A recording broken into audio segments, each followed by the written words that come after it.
$250 billion. WTF.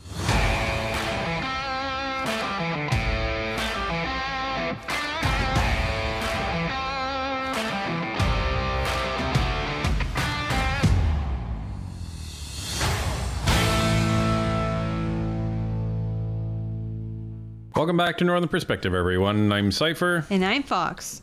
So we were going to ignore question period today until we heard that a potential F-bomb was dropped, in addition to all of the truth bombs that the Conservatives were throwing. Let's take a look. The Prime Minister's Arrive scam is now flailing out of control. Today, revelations from a Joël Denis Bellevance that one ArriveCan company received $250 million in contracts. Let's get this straight. It's a company with 4 employees, headquartered in the basement of a tiny cottage.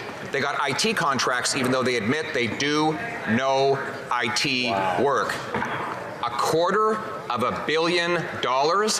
WTF. Here, here. Okay, clearly we were misinformed. Because that doesn't sound like an F-bomb. That's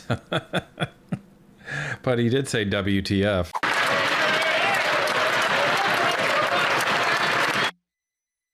Okay, really? They're going to pause question period for that? Are they going to the table? Yes, they're like, it's Come stupid. Come on. Like, Fergus. Come on. He could be saying, where are the funds? Could be. Just saying. Come on.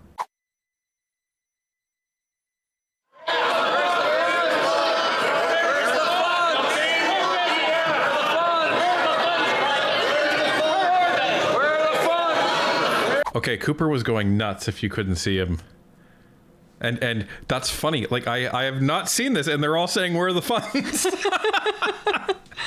Oh my God, I'm like totally in tune with the Conservatives. And you saw Cooper, he was like yelling and pointing, and he's like, where are the funds? I was going to say, you have like a telepathic link with at least one of them. That's crazy. Where are the funds?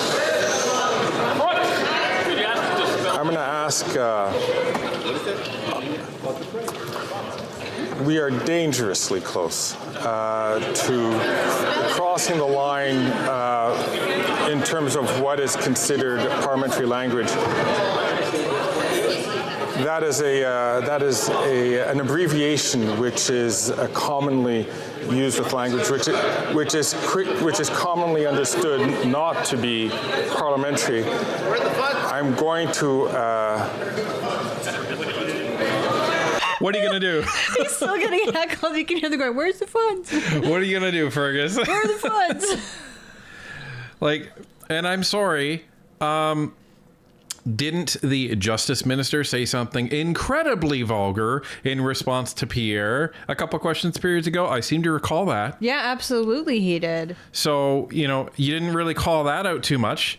You're just like, oh, you know, just want to say, you know, we need to be, you know, be parliamentary. When the guy, like, literally did. Yeah, he literally dropped the F-bomb, full format. Like, on the mic. So, shut up, Fergus. I'm going to ask the honourable opposition leader, please, to withdraw that comment and to use parliamentary language, please. Where's the funds?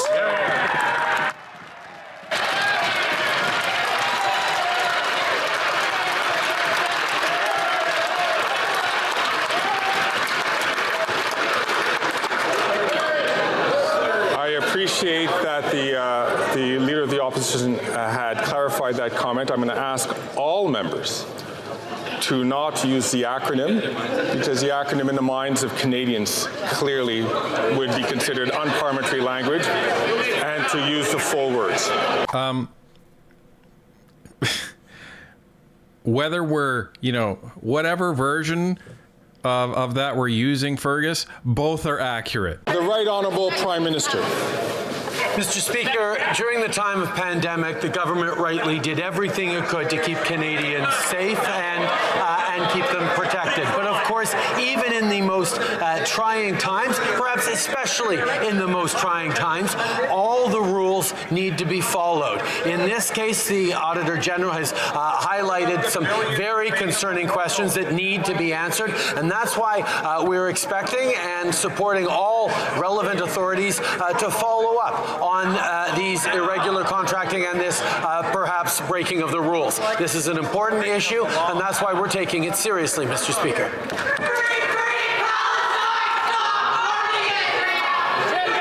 Ladies and gentlemen, we had some protesters break into question period. I don't think they broke in. I think they went into the gallery, sat quiet, and then started shouting at Trudeau when he was finished speaking. Probably.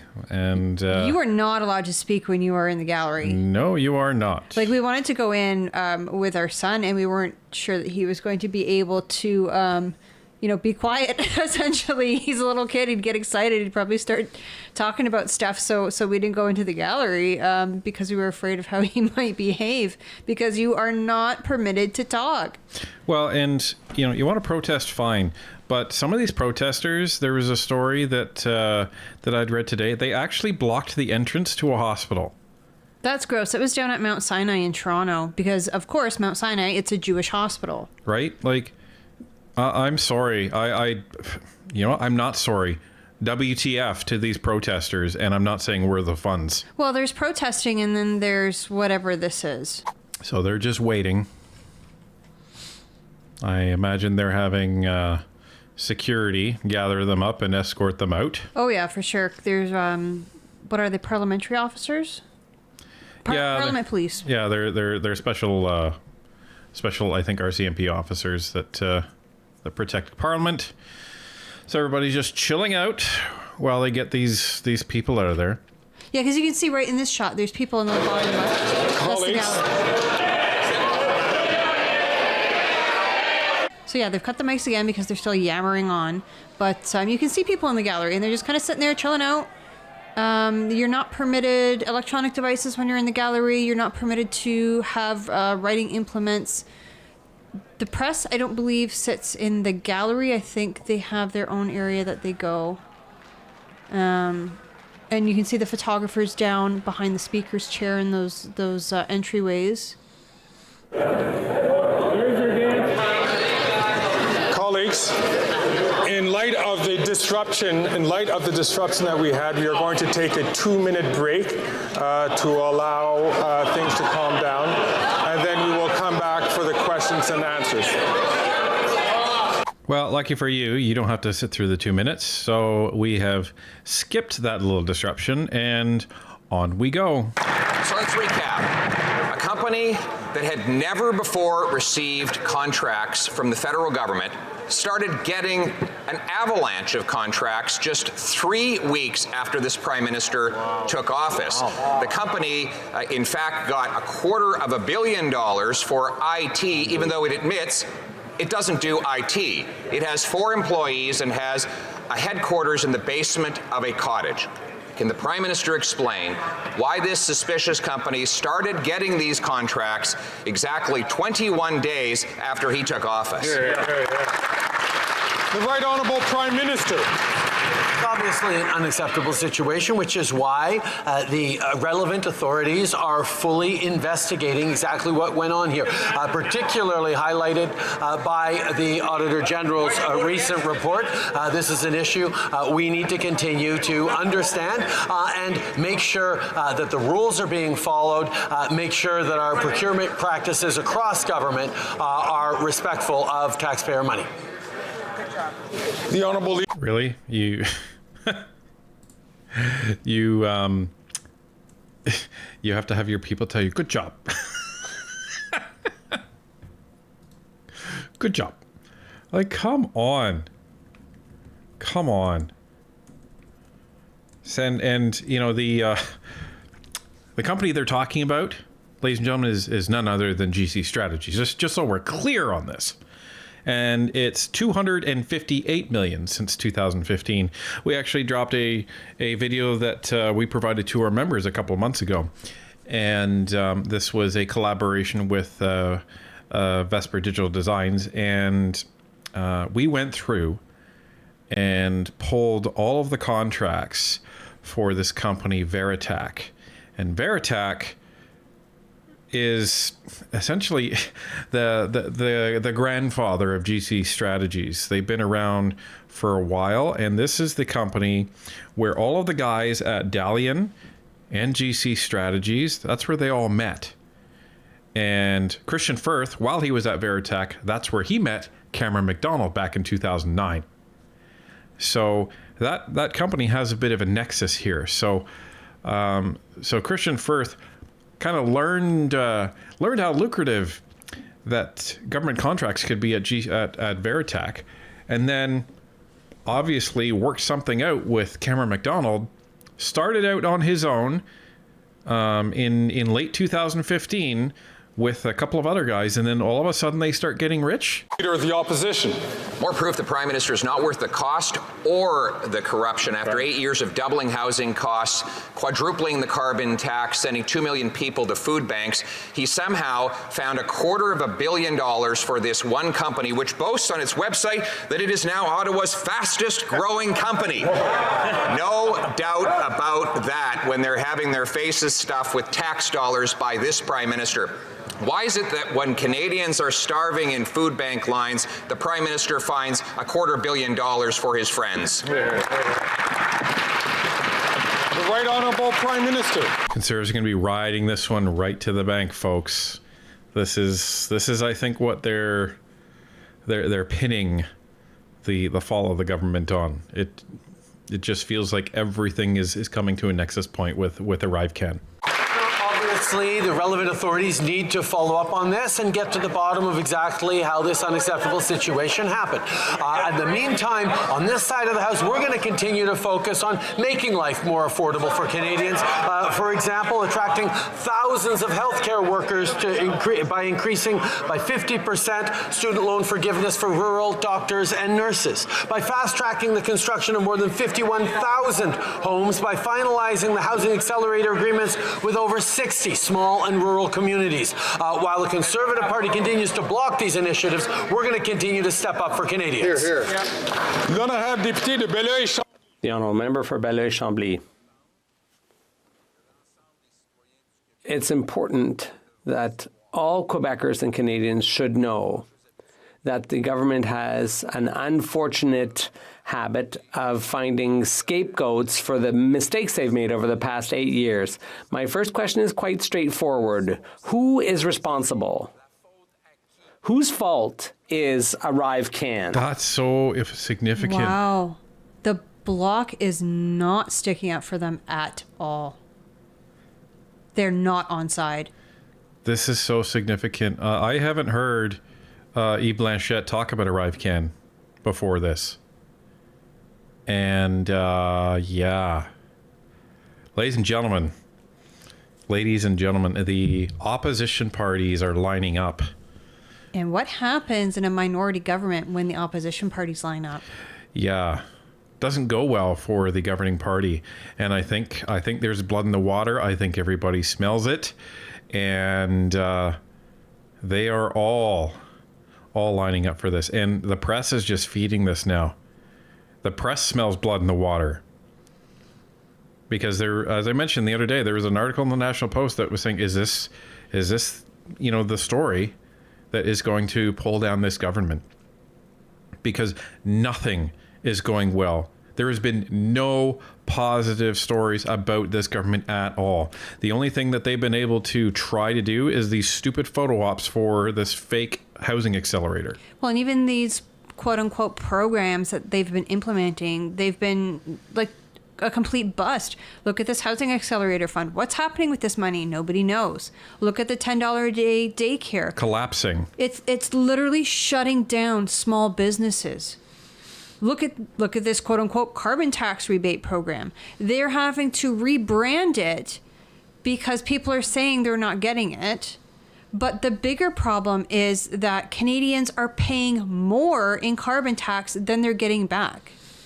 And the ArriveCan scandal It was so disruptive for Canadians, and nobody wanted the app. It put 10,200 people into quarantine wrongly, to the point where it was investigated whether that was wrongful imprisonment. And it exposed criminal activity within the government. This may be it, folks. This may be it. The Right Honourable Prime Minister.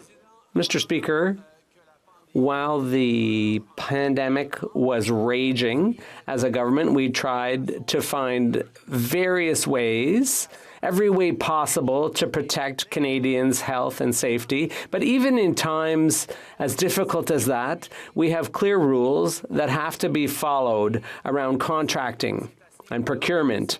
And we expect the investigators and the responsible authorities to do their job so that we can find out exactly how this unacceptable situation occurred. And here's the problem, everyone. This is a guy who has broken the law and with SNC Lavalin. He has been convicted of ethics violations. He has spent hundreds and hundreds of thousands of taxpayer dollars on his vacations. He's the guy who shot off to Tofino after he declared a holiday. This is not the guy who should be talking about, being responsible. Like, nobody believes you. So, unfortunately, Trudeau, all of your words are as hollow as Chrystia Freeland's head. The Honourable Member for Belleau-Chambly.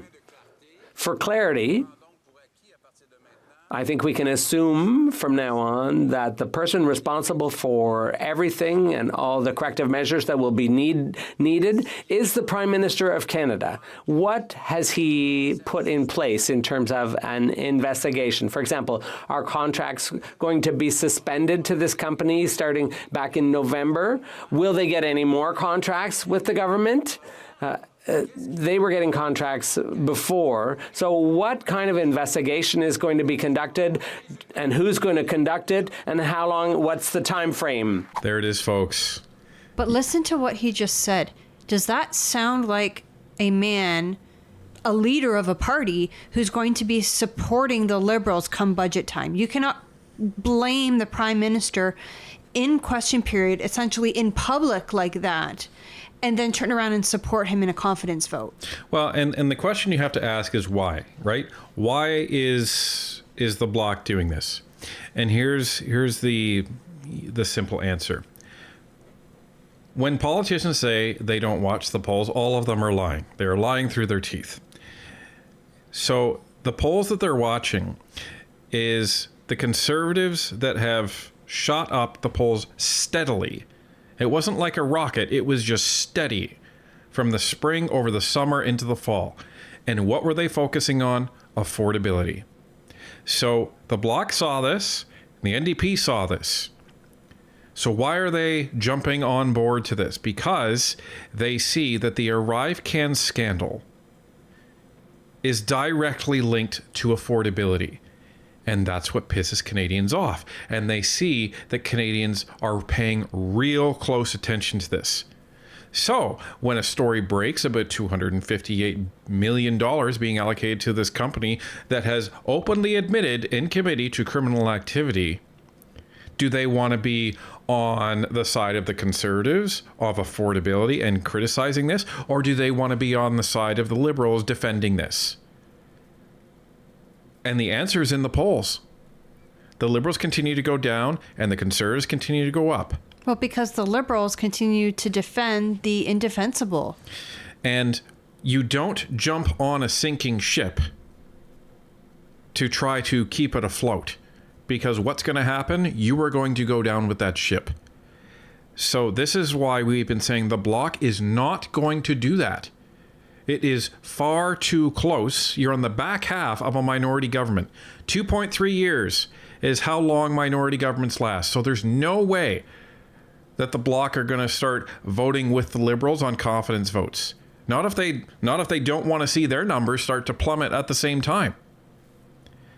So this is where the Bloc they're going to be staying away from this. And this is why Jagmeet has been distancing himself incredibly forcefully with pharmacare and with ArriveCan.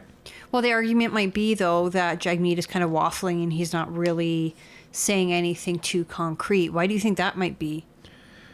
Well, I think it's because it prevents any hard action from the Liberals. If the Liberals don't really know what Jagmeet's thinking, and if they're just going to say, "Oh yeah, Jagmeet will follow our lead," then that prevents the Liberals from actually being concerned and then going to the Bloc and saying, "Okay, what can we do for you?"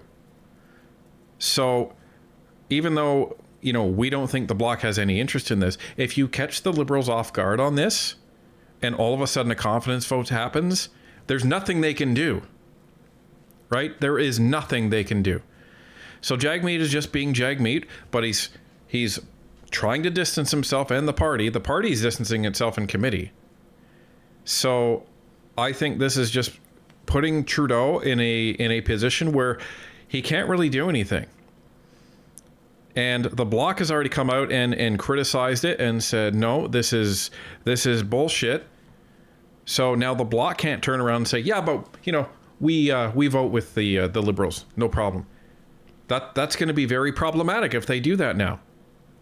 They have publicly condemned Trudeau on this and said, this is your fault. And it is.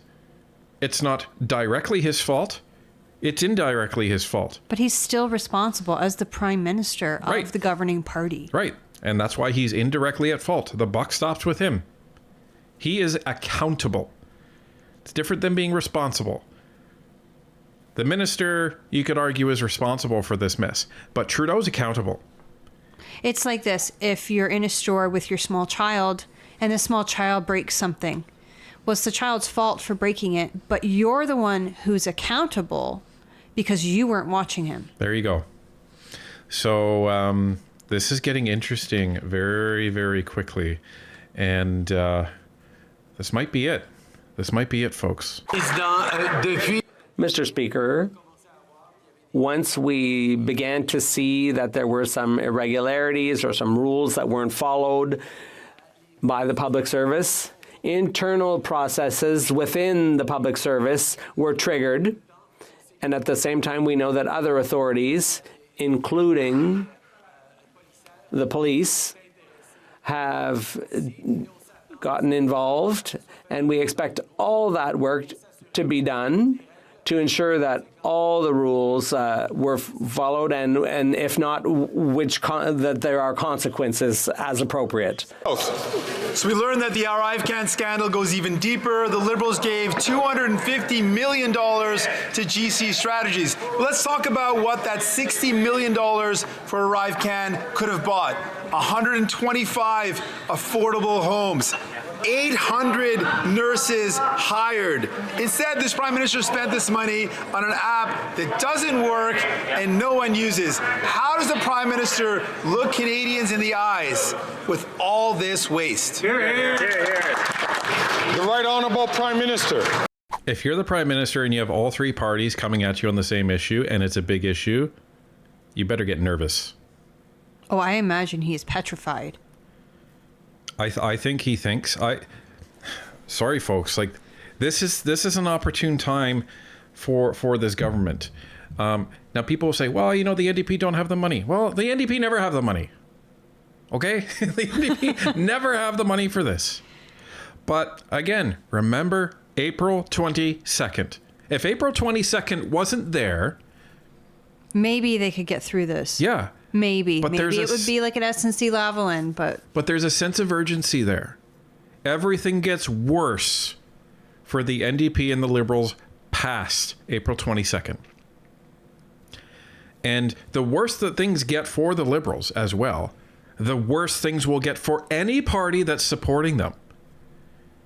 They almost become a party of lepers in a political sense. And you want to stay as far away from that as possible.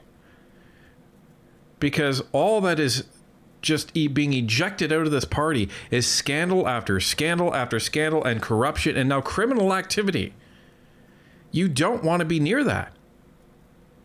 So the party that does choose to be near that, do so at your peril. Mr. Speaker, during the pandemic, Canadians' lives were at risk, and we, quite rightly as a government, reached out to all the possible tools to keep Canadians safe. And indeed, the pandemic was less deadly and less harmful to our economy in Canada than it was in most, if not all, of our peer countries. But at the same time, even as we were innovating and trying to do everything we could to keep Canadians safe, the rules needed to be followed. It is obvious that in this case, the rules don't look like they were followed, and that's why there are investigations ongoing that need to get to the bottom of it. Understatement of the year, ladies and gentlemen. Don't look like they were followed. No, it's not that they weren't followed. It's that they were completely and maliciously ignored so that a few people could steal money from taxpayers. Right. And get rich. The Honourable Leader of the Opposition. Leader's question. The question was, how can the Prime Minister waste millions of dollars on a ArriveCan when Canadians can't afford to eat, heat, or house themselves? The answer is because the NDP keeps that Prime Minister in power. That's how. And votes consistently in committee to cover up the scandal and shut down investigations. This app was supposed to cost 80 grand, said the Prime Minister. Now it's at least 60 million, but we don't know for sure because of missing documents. What is the full and final cost of ArriveCan? What a play there by Pierre. Remember I said, the Liberals are basically a political leper right now? He just shoved Jagmeet right into the face of Justin Trudeau there, because it's true. Because voters need to see this. This was able to happen because the NDP have been propping up the Liberals. They have been voting out witnesses in committee. They have been shutting down committee entirely so that Canadians cannot learn the truth and the depth of this. And it just makes Jagmeet a little bit more uncomfortable being associated with this government in the supply and confidence agreement. So, he's reminding him right quick, like, dude, this is on you too. Oh, I am betting Jagmeet wishes that he didn't extend that pharmacare deal. I'm betting you're right. The Right Honourable Prime Minister. Mr. Speaker, I've addressed these questions, but I will highlight that part of the Conservatives' attacks on this situation is because they deeply deplore all the measures we put in to keep Canadians safe during the pandemic. We remember how they gave in to conspiracy theories, spreading anti-vaxxer conspiracies, standing against measures that we needed to put forward to keep Canadians safe. Yes, as we did all those things, we made sure that rules were followed, and any rules that weren't followed, there are consequences and there are investigations ongoing. We will continue to keep Canadian safety at the forefront. The Honourable Leader of the Opposition. What was the full and final cost of the app? The Right Honourable Prime Minister. Did you see that sass when Pierre sat down? That was beautiful. Chef's kiss. Mwah. It's a very good tactic, because when your opponent goes on this long rant, and he went on so long that his time expired, that's why you heard him cut off at the end, a really good tactic to keep them flustered is to just come back and debate with a very short response to that, because now they have to get back up and continue their rant, and they probably don't know what else to say. Mr. Speaker, that is among the questions that there are direct follow-ups, investigations ongoing right now, both internal and external, to ensure that as rules were evidently broken, there are consequences, there is an accountability for this. There's no doubt that there are serious challenges around procurement and the public service that were evident at that time. We need to make sure that is fixed. We need to move forward in a way that takes better responsibility for the kinds of challenges that we saw in this situation. And that's the result. You get a rattled Trudeau that has to keep going on, and he ran out of things to say, and he's stumbling and bumbling as he does. So very good play by Pierre there. The Honourable Leader of the Opposition. How much? The Right Honourable Prime Minister. Again, even shorter. Amazing. And the pause was great. He waited for complete silence. Just to make sure Hansard got it. Mr. Speaker, During the pandemic, we were there to invest, to protect Canadians and keep their lives safe. Despite the objections and the conspiracy theorism of the Conservative Party, we stepped up in many, many different ways. But even as we did, we expected and we continue to expect that rules around procurement be followed by the public service. It is obvious that that was not the case here. That is why there are ongoing investigations, there will be consequences, and there will be changes made to the public services systems. You can see some of the Liberals in the back and they're just like, oh my God. Because here's the problem. When you ask a very simple question and you get a very long answer, it completely destroys the credibility of the person who's answering it. And Pierre knows this. And Pierre knows that Canadians are watching this, and they're watching Trudeau look like a complete tool. And it's not the first time, and it won't be the last time, but it's just an indictment on the fact that he can't answer a question and won't answer a question. And this is the issue, right? So this is perfectly played by Pierre, in my opinion. The Honourable Leader of the Opposition. The people involved are taxpayers who can't pay their bills anymore, Mr. Speaker. The Leader of the government has access to all the documents. Does he think we believe he doesn't know how much that cost? How much ArriveCan cost?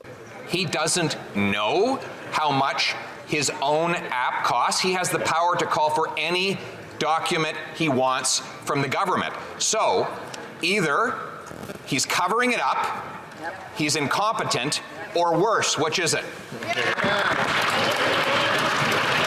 The Right Honourable Prime Minister. This is why. This is why he made him go on these rants before, because now he's cornered. Very good play by Pierre. Such a good debater. Mr. Speaker, there are ongoing investigations, both internal and external, that are following up on exactly how this unacceptable situation happened. We received the Auditor General's report last week. We are following up, and we have been following up on this for months already, Mr. Speaker. We're going to continue to make sure that anyone who broke the rules faces consequences, that systems and structures surrounding the public service and procurement are changed. This is something we are taking very seriously, as we must. The Honourable Member for Belleuil-Chambly. La pandémie a le dollar. Well, the pandemic is a pretty good excuse, but it doesn't exempt the government from requirements. We know the Prime Minister is ultimately responsible, and he hasn't conducted a specific investigation into the ArriveCan and the $60 million. Now, has the Prime Minister taken any steps to recover the money that was spent inappropriately and bring it back into the public coffers to try to fix this unacceptable situation? I'm very, very interested in what the Bloc is doing. We normally don't show what the Bloc says because they always talk about Quebec, but this is different.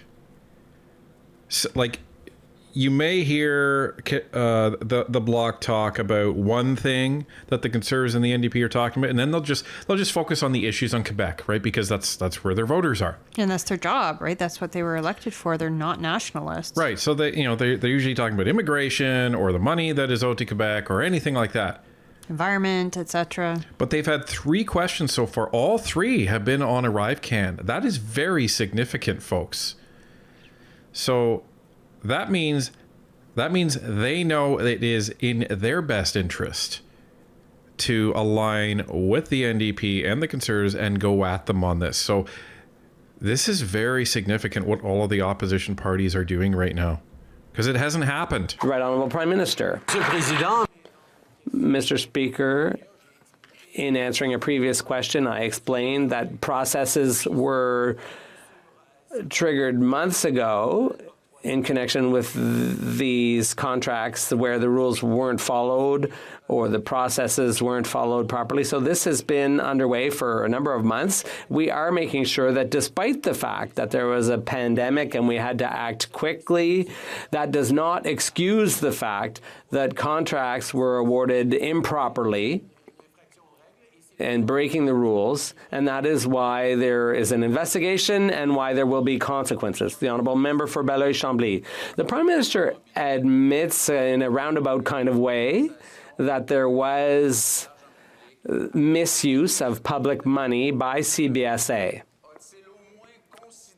Did he at least contemplate firing the current administration and putting the CBSA temporarily under some sort of custodianship? The Right Honourable Prime Minister. Mr. Speaker, as the investigations unfolded internally, there have already been consequences for some of those involved. I can't talk about that because some of the processes are not yet complete, but I can reassure people that concrete steps have been taken. There have already been consequences, but there will be more as the authorities complete their work. So, the first half of question period was all about ArriveCan. And I remain very intrigued that all of the opposition parties are just laser focused on this. Wow. It's so significant. And the Bloc used all their questions. For ArriveCan, yeah. Things feel really, really different in the House. I really, truly believe that this is going to bring down the government. Because, and the Liberals have no answer for this. And it's just an indictment on the government. Let's just say that none of the elected officials are tied to any of the problems at CBSA. Let's just say that that's true. You still have a problem of the Liberal government allowing corruption to occur within the public service. But not only that, by signing off on it, because after, $1 million, the president of the CBSA is no longer the signing authority. They have to send it up to the minister, who is an elected official. So you have people signing off for this stuff, and nobody's asking why. Yeah, nobody's asking questions. Why does an app cost $60 million? Nobody knows. Nobody asked the question. And nobody's paying attention to the budget. No one's paying attention to the cost. And it's just ramping up and ramping up and ramping up. And no one's asking. And that's the problem here. So this is where the Liberals are really in a bind, because where they're losing Canadians is on affordability. Where the biggest scandals are coming out can be tied directly to affordability and their mismanagement of Canadian taxpayer money. So I don't think that this is going to go on for much longer. It can't go on for much longer if the NDP really wants any shot at keeping some of their seats before the actual boundary change comes. So, ladies and gentlemen, it's going to get really interesting really quickly over the next couple of weeks.